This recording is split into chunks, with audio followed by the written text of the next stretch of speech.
My name is Madison. I am a housewife who is married for 12 years now. My husband, Kevin, whom I met at a party, is 8 years older than me. My first impression of him at our first meeting was that he seemed serious.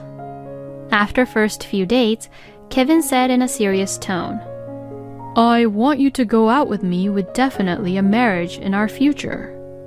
I continued our relationship with the intention of doing so. His serious and sincere personality was just as I had expected. When he proposed, he said, "I've lived alone for a long time. I can take care of myself, so I just need your smile in my life." Hearing his proposal, I felt that I want to spend the rest of my life smiling with him. With this in mind, I said yes to his proposal. And, at my husband's request, I quit my job and became a full-time housewife. And so, our newlywed life began with full of happiness. However, after being married to Kevin, things happened one after another that I could not stop smiling about. The first was when I visited my parents-in-law's house to greet and meet.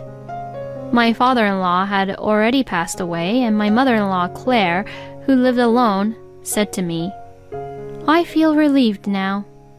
Even if I need nursing care, I'll be fine now." To that, Kevin said, "Since you only have sons, you were worried, but now we have a female in our family, so Mom, you should take it easy. You should be thanking me for bringing my wife into the family."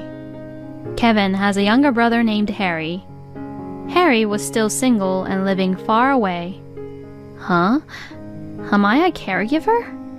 I felt a little disappointed in their conversation, but then I laughed it off, thinking it was how they joke around at Kevin's family.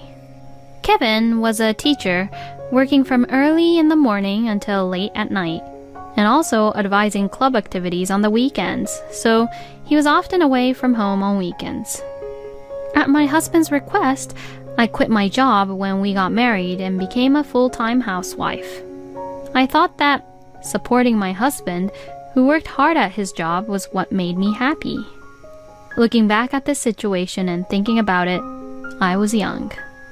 Eventually, I became pregnant with our first child, William. It should have been a joyous occasion, but my husband didn't like the fact that in the early stages of pregnancy, I was constantly lying down. In a very cynical voice, he said, "It's nice to sleep as much as you want every day, huh? There's still laundry to do. You'd better get it done." I am not sleeping in because I want to. I am pregnant, so that is why I am sleepy and sleeping. So why do I have to listen to your sarcastic comments about it? Besides, I thought you said you can take care of yourself and can do your own laundry. What did you say? You're sitting at home while I'm out working, and now you want me to do the laundry? You said you could do it on your own when you proposed to me. You liar!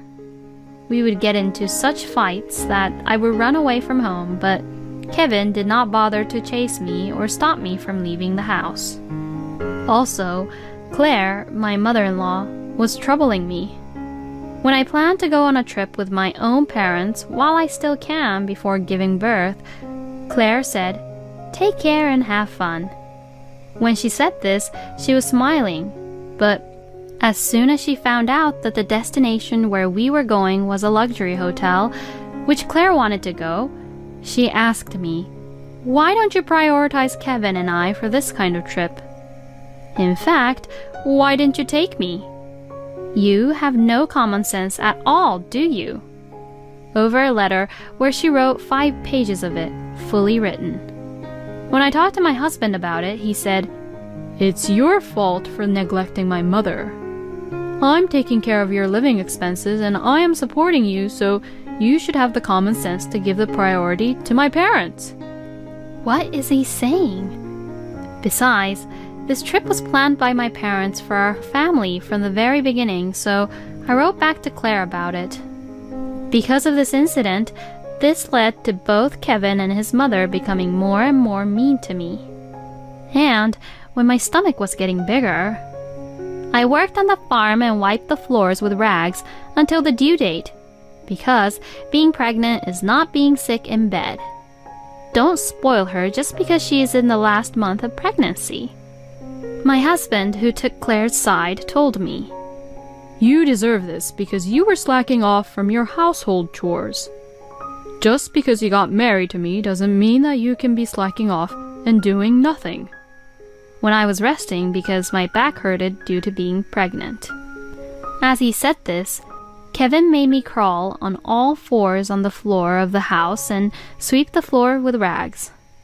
Moreover, Kevin did not help me prepare for our child's birth at all.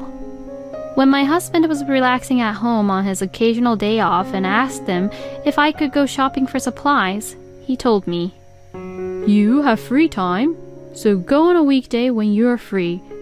Why should I go on my day off with you when it's crowded on the weekends? Don't try to make it only easy on yourself when you are using my money up." He said this to me while he was focused on his phone playing games. What the hell is he saying, and what does he think about being pregnant and having a baby is about? I just wanted to grab his phone and just wanted to smash it and trash it, but I kept myself calm. Ever since we got married, Kevin was not kind to me anymore as he was before our marriage, but I kept calm because I thought Kevin would change back to being kind to me when he sees his first child born. At that time, I still believe that that will happen. Then our first child, William, was born. When I was in the hospital and the contractions were not getting stronger, Kevin asked, "He is taking too much time to come out. What the heck?" Then I didn't have to take a day off from my work for this. "You should consider more about my work-life schedule," he mumbled sarcastically. Wow, at times like this, Kevin is still mean and say such horrible things. But then, since I was more concentrated on having the baby, I just ignored my husband. As the contractions gradually intensified and I was in so much pain and suffering, Kevin started eating garlic bread right next to me without any care to me. As soon as he finished his garlic bread, he became sleepy and started taking a nap. And to that, the nurse and I was just astonished at him and couldn't say anything about it. Anyways, Kevin was there to witness the birth of William, and he even got to experience cutting the umbilical cord. Kevin became teary-eyed as he held William in his arms, and when I saw this, I forgot about how mean and horrible Kevin was and just felt happy and peaceful. But that was just for a moment, because after that, Kevin immediately left the hospital to go to work. I thought to myself that he couldn't even take a day off for this. But then at night, he sent me a text over WhatsApp which said, "I told my class that our baby was born." He said that he had told his class every detail of the experience of me being in labor to delivery. I thought to myself, if Kevin ever has a surgery, I'll record the whole thing and spread it around. Since I was embarrassed by Kevin telling our sacred labor to his class, the thought crossed my mind for a moment. A few days later, Claire came to visit me with Kevin at the hospital, and she said something that was unforgettable to me. "Congratulations! This baby is... Who does he look like?" Of course, William looks like Kevin when he was a baby. You think so? Then there is no doubt about it, right? Huh? What did she mean about no doubt about it? I couldn't take it as anything other than there's no doubt that William is my husband's child. I thought, was it a mistake for my mother-in-law to have been born into this world? I was about to say what I thought just now, but I kept it in and just laughed it off without smiling. After Claire left, I asked my husband, what does she mean by that? But Kevin just brushed it off, saying he didn't hear our conversation. Kevin said, "I don't think she meant it that way. Don't blame others for everything." Kevin took Claire's side, but I could not easily forgive Claire for this no doubt about it comment. After being discharged from the hospital, I went back to my own parents' house.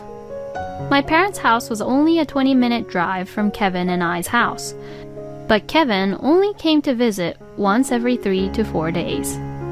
Every time he visits and sees William, Kevin just said, "Oh, he is just sleeping," and then just eats a lot of my mother's cooking and leaves without saying a word. My parents were also bothered by my husband's almost total lack of interest in William. They were concerned about Kevin, but since I just gave a birth to a child, my parents didn't say anything about how they felt about Kevin at that time. Then, on the day I was going back to home where Kevin was waiting, I asked Kevin, "Please, can you come pick me up?" And to this, Kevin responded, "I am not your servant. You either come back home by yourself or ask your parents to take you home." I was so mad about how he responded that I called him several times and texted him several messages, and after 2 hours, he finally came to pick me up. "If you are ready, let's just go. I'm too busy. You really can't do anything on your own," Kevin mumbled. He was in a foul mood the whole time when I was packing my belongings, getting ready to leave, and we returned home as if he was rushing and taking me away from my parents. I was so sad and disappointed that I had to leave my parents' place without even having a chance to thank my parents, and I really felt bad about it. To think about it, I probably should have given up on my husband at this point and leave him. However, at that time, I thought that Kevin would change if he lived with our beautiful child, but then I guess I was being too optimistic about the situation. As soon as I returned home, Kevin said to me, "You're a mother now. There are mothers out there who can take care of themselves on their own, which you should be doing, not talking about what you can't do, but find a way to do things on your own. Are you a child? Even my students are better than you. I'm out there being busy taking care of my students at school, so don't make me take care of you and William at home also." He said this as he was irritated. "And, by the way, all your cookings are bad. Mom's meal is the best, so why don't you learn from her? It's your job as a wife to take care and make your husband eat good food. Don't use pregnancy and William as an excuse to not do wife's jobs. You should take care of me better. Since you are not being helpful, this is interfering with my work. I think having a housekeeper is better than having you as a wife. You're really useless." Kevin is the one who is using William as an excuse and not me. In back of my mind, I thought Kevin should be cooking for his own and throw a pot to his head for his nonsense, but then I calmed myself down. Maybe it is pointless to say anything to Kevin anymore. At every time, Kevin would say things like, "I work outside the home," or "This should be done by the wife because it's wife's job." I tried not to say anything unnecessary. When I don't talk back and keep it to myself, then Kevin, for some reason, would start taking care of William even though it is a wife's job to take care of William. But he only plays with William when William is in a good mood, and Kevin never does anything that requires his hands, such as changing diapers, changing William's clothes, or brushing William's teeth, and when William cries at night, he just yells, "Make him shut up! I have an early morning tomorrow." Yet, outside the home, Kevin pretends to be the father who takes care of William a lot more than I do. Who does he think he is? He's a teacher, but he doesn't seem to know what taking care of a child means. Maybe it is best for me to get a divorce from Kevin. I thought that, but then, at the same time, I thought that it is my job to protect and raise William as a wife. Besides, my husband used to be a kind man. Maybe if his busy period is over, maybe Kevin will calm down and maybe change. No, I am going to change Kevin, and I can. And these thoughts made me continue my married life with Kevin. A few years later, William grew up well and entered kindergarten. I took this opportunity to start working part-time at a local supermarket. Of course, Kevin was against of me doing a part-time job at the local supermarket. You won't be able to balance the household chores and your part-time job in raising William. There is no way you can handle a job outside the house. To his comments, I was so mad, and I answered, I promise that I will quit immediately if you think I can't balance all of my jobs and shouldn't keep my part-time job. If I can balance and is capable to do all the jobs completely fine, then there should be no complaints from you, okay? Why would he say such thing when I used to do work outside the house before? Also, I had a higher salary than Kevin when I was working at the office previously. I didn't say this to him, but I promised myself that I will do whatever it takes to keep my part-time job. Years passed, and it was time for my son William to start first grade. It's my first day of the class also, so I can't be there for William's first day. But you said the same thing when William entered kindergarten. You have never been to any of William's school events. You said when William starts his first day at his first grade, you will be there. Don't you remember? William's first grade ceremony was in the morning, and Kevin's school ceremony was in the afternoon. I asked Kevin if there is anything he can do to make it to William's first day, but then he didn't bother trying to do anything about it, so to that, I was at the end of my patience, and said, I've put up with you all this time, but don't you love William? I told you that I am very busy. Kevin, I work too now. You are just a part-time worker. After our argument, I asked him to write me a promise letter because he really couldn't attend William's first day as a first grader. The promise letter included, I will actively participate in school events from now on, and I won't complain if you divorce me if I don't participate. After that argument, Kevin started showing up at William's school events as much as possible. But only in the morning of William's first practice match, or only for the first song of William's music concert. Even though Kevin participated only just a little part of the events and not the whole, since before Kevin never came to any of the events, people around me said, Your husband finally came! Even though he is busy, he made it. What a great husband! When I told Kevin about what other students' parents said about him, Kevin replied, See, I'm actually a good husband who takes really good care of William. Everyone knows it. And then just get arrogant about it. Kevin was only just good at appealing that he was a good father taking care of William when he wasn't doing anything. He also praised himself for being such a good father to William and smirks about it, which makes me annoyed. And whether it was the stress of work or something I have no idea about, Kevin's alcohol consumption gradually increased. When he returns from home, Kevin gets drunk and snores loudly on the living room couch every day. He doesn't take care of William, nor ask me on how William is doing at school or anything. Kevin has forgotten the promise he made me anymore, and he doesn't come and attend any of William's school events, or even graduation or first days of school. It was not uncommon for Kevin to be so drunk at night that even if I had told him something important, he would not remember it the next morning, or would not even remember hearing it in the first place. I began to wonder what is the point of living with Kevin anymore, so I started to say things I shouldn't have said when looking back to it. Why don't you participate a little more in household chores and being a good father to William? You! Who do you think you are, earning and working as only part-time job? You can start giving advices and say your opinion to me when you start making money as much as I do. Are you kidding me? He growled at me in a manner I had never seen before. I thought that even if he was very tired, I should not have been told like this just because I asked my husband to be a father to William and asked for support for household chores. Kevin is able to make the money he is making right now because thanks to me, I do all the household chores. I clearly felt something snapping inside me. This is it. It's over.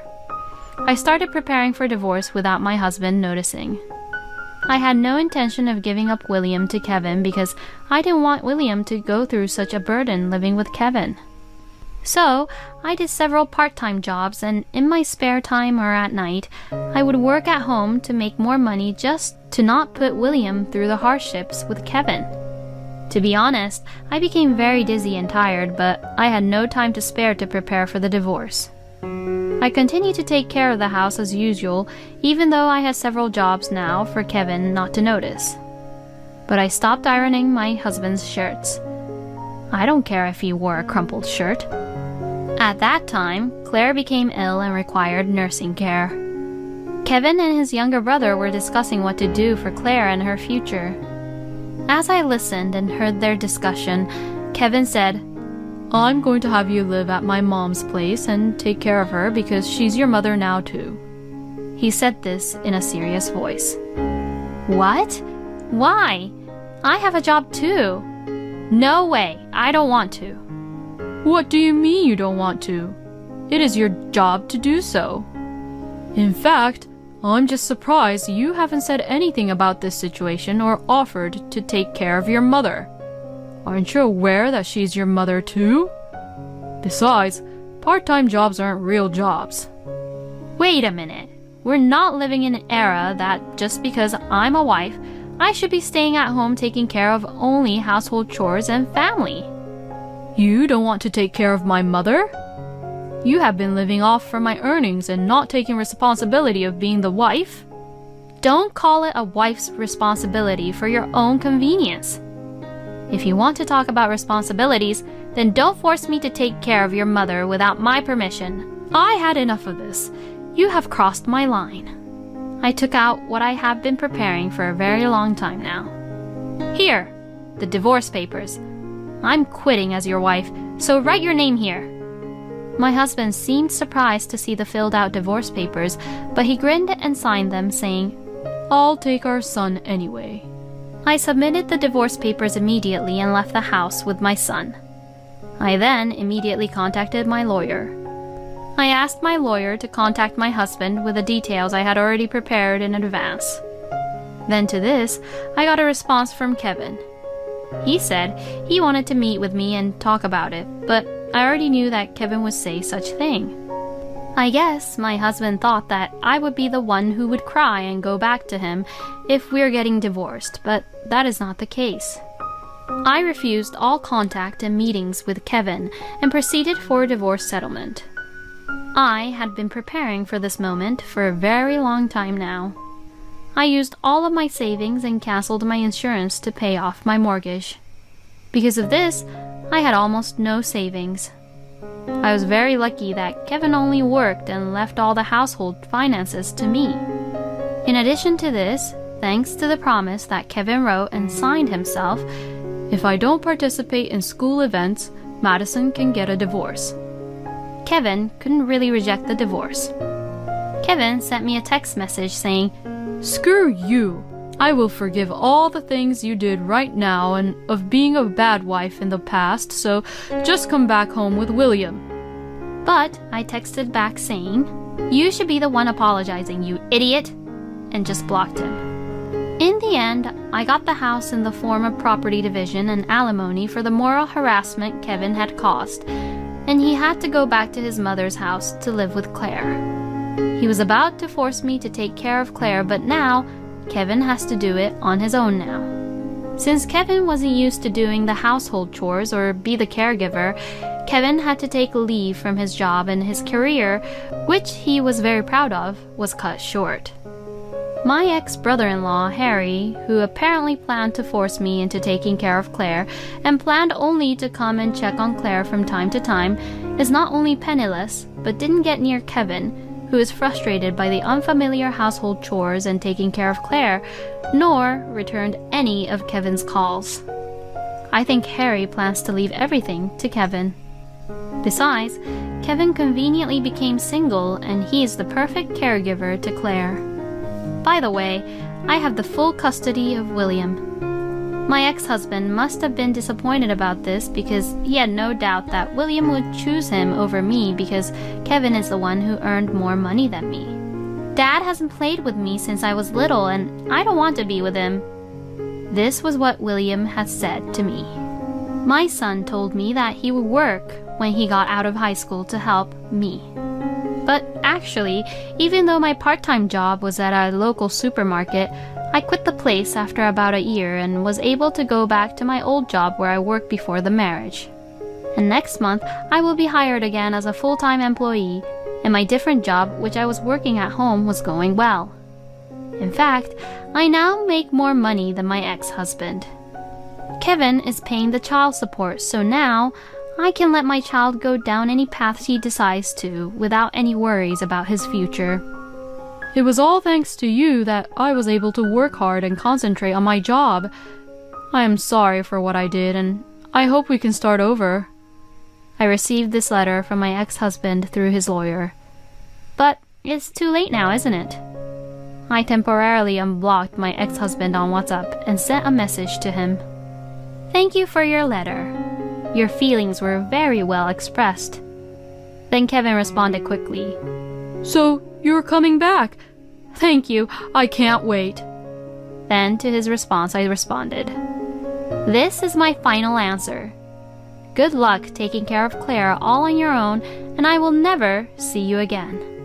With that message, I also sent him video of me burning his letter and blocked Kevin's number again. I hope that through taking care of Claire, Kevin will understand all of my struggles that I went through while I was married to him and live with the remorse for the rest of his life. But maybe a man like Kevin, he may never understand because he is that kind of a guy.